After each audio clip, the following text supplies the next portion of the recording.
Ketua Harian DPP Partai Gerindra, Sufmi Dasko membantah isu partainya menerima aliran dana kasus dugaan korupsi pembangunan Menara Base Transceiver Station, BTS.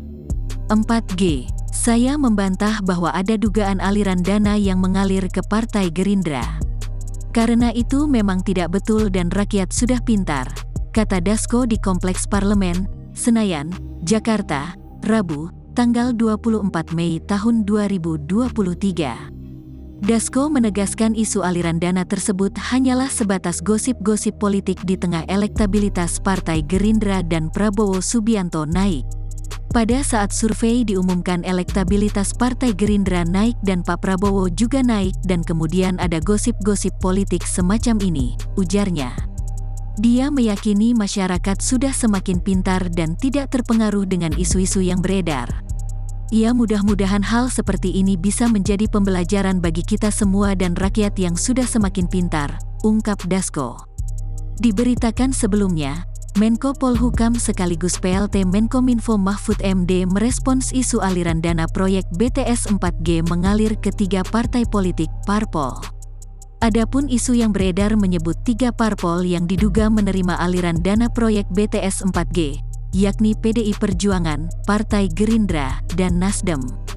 Merespons hal itu, Mahfud mengatakan, ia telah menerima berita soal itu, bahkan dengan nama-nama sosok yang terlibat dalam kasus tersebut. Ya, saya juga dapat berita itu, dengan nama-namanya, kata Mahfud, dalam konferensi pers, di kantor Kominfo, Jakarta Pusat, Selasa, tanggal 23 Mei tahun 2023. Meski demikian, Mahfud menganggap isu ini hanya gosip politik belaka.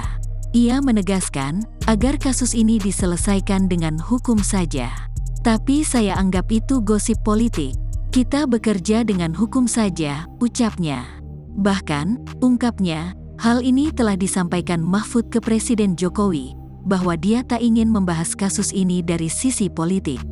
Saya juga sudah lapor Presiden, Pak, saya tidak akan masuk ke soal ini, politik. Ini pembuktiannya akan rumit dan mungkin menimbulkan kemelut politik.